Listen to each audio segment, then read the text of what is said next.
Guys, welcome. So, no contact situation tayo ngayon. So, tingnan natin kung ano yung energy ng person mo. Ngayon, okay, ano yung naiisip niya sa'yo at ano yung nangyayari sa kanya. Okay, start na tayo. Give me the message. Ano yung nangyayari sa person mo at ano yung naiisip niya tungkol sa'yo. Give me the message. Ano yung nangyayari sa person mo at anong iniisip niya tungkol sa'yo.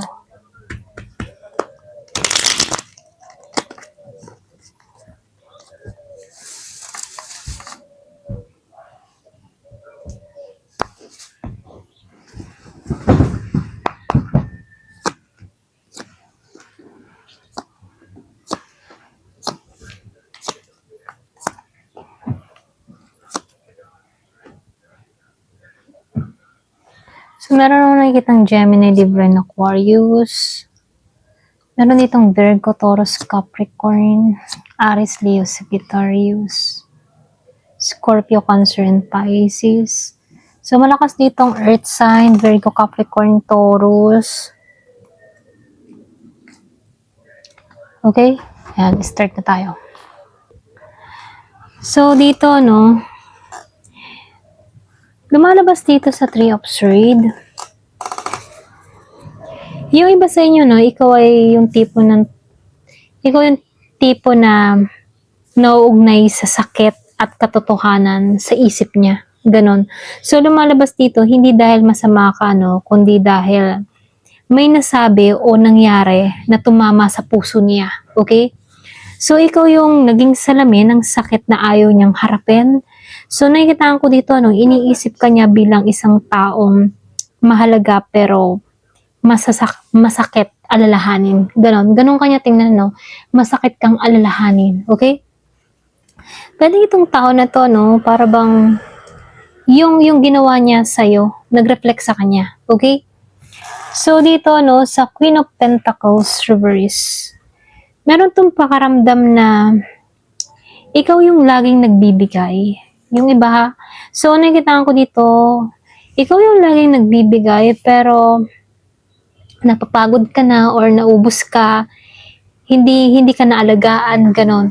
So, may guilt siya na hindi kanya naprotektahan or inalagaan, kaya alam niyang may pagkukulang siya sa'yo. Okay?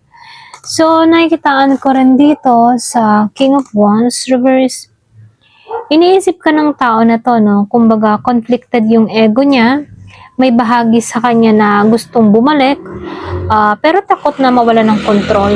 Okay? So, nakikita ka niya bilang isang taong hindi na niya kayang basta kontrolin. Okay? Kumbaga, ang laki ng pinagbago mo.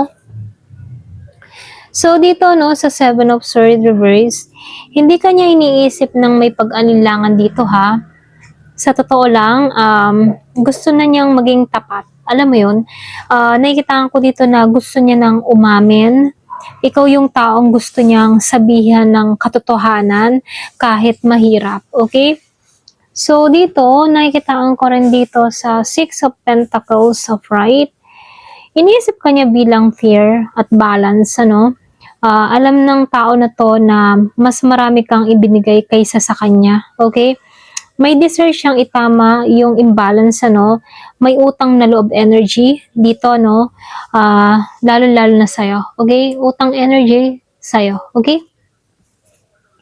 So, nakikitaan ko rin dito sa Three of Pentacles reverse, nakikita ka niya bilang taong gustong makipag-ayos, gustong magtulungan, ganun. So, nakikitaan ka niya dito na yung bang tipo na iniisip niyang nag-feel siya sa teamwork ninyo. Ganon. So, lumalabas dito, naramdam niyang siya yung naging dahilan kung bakit hindi nag-work. Okay? Yung connection. So, dito, nakikitaan ko rin dito sa Nine of Pentacles of Right. Mataas ang tingin ng tao na to, ha? Mataas ang tingin niya sa'yo. Ngayon, okay? So, iniisip ka niya bilang isang strong person, independent, glowing kang mag-isa. Alam mo yun? So, mas lalo kang nagiging attractive sa kanya ngayon kaysa sa dati. Okay? So, nakikita ko rin dito sa Ten of Swords, the Pride. Ito yung nangyayari sa kanya ngayon. Kumbaga, siya yung nasa rock bottom. Okay? Pakaramdam niya, tapos na yung laban. So, sobrang sakit nito ha, kasi hindi niya lang aminin, no? Pero ikaw yung iniisip niya. Okay? So, buong buhay niya parang bumagsak nung nawala ka. Okay? So, nakikita ko rin dito sa Five of Cups, upright. Kumbaga, sa Five of Cups, upright, puno to ng panghihinayang, hindi mo lang alam, pero nanghihinayang tong tao na to sa'yo. Paulit-ulit niyang iniisip dito na sana iba yung ginawa ko, sana hindi kita sinaktan. Ikaw yung isa sa pinakamalaking regret niya, okay? So, nakikita ko rin dito sa Two of Wands reverse, hindi na siya makaiwas dito sa katotohanan, napilitan na siyang harapin yung kanyang emotion, kahit ayaw niya. Alam mo yun? So, lumalabas dito, bumubukas na yung kanyang mata sa mga nangyayari. Okay? Kaya dito, dito pumapasok yung pagsisisi. Okay? Eight of Pentacles upright. Itong tao na to, sinubukan naman niya. Okay? Sinubukan niyang ayusin yung kanyang sarili, mag-focus sa trabaho or sa self-improvement para hindi siya tuluyang lamunin ng guilt. Alam mo yun, tipong coping mechanism niya rito, no? Kumbaga, sinubukan niyang ayusin ng lahat para sa ikabubuti niya. Okay? At least, nag-focus din to sa kanyang sarili at sa kanyang goal sa buhay, sinubukan niya. Pero may time na kahit sinusubukan ng tao na to, pilit ka pa rin pumapasok sa isip niya rito, So, nakikitaan ko rin dito sa Judgment reverse. Kumbaga, hindi pa siya handang humingi ng tawad sa'yo or bumalik, hindi pa to handa. May takot siya sa rejection, may takot siya sa karma, alam niyang may kasalanan siya, pero hindi pa niya kayang harapin yung consequence, okay? So, nakikitaan ko rin dito sa Seven of Wands reverse. Itong tao na to, may time na pagod na siyang lumaban, So, lumalabas dito, nawawalan siya ng lakas ng loob. Yung bang tipo na pakaramdam niya, hindi na siya karapat-dapat sa'yo, kaya tahimik lang siya ngayon, okay? So, dito, lumalabas lang dito na iniisip ka ng tao na to bilang taong minahal niya. Ikaw yung taong nasaktan niya, ikaw yung taong mas naging buo kahit wala siya, okay? At siya ngayon, puno ng regret, emotionally defeated siya, sinubukan niyang ayusin yung kanyang sarili, pero takot siyang humarap sa'yo, okay?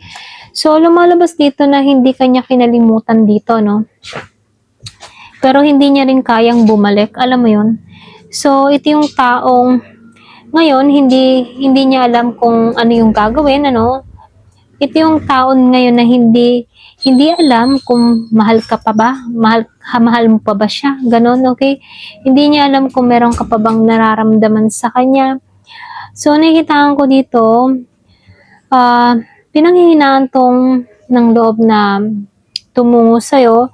Hindi niya alam kung human tipo na hindi niya alam kung paano babalik sa'yo, wala siyang lakas ng loob na humarap sa'yo. Okay?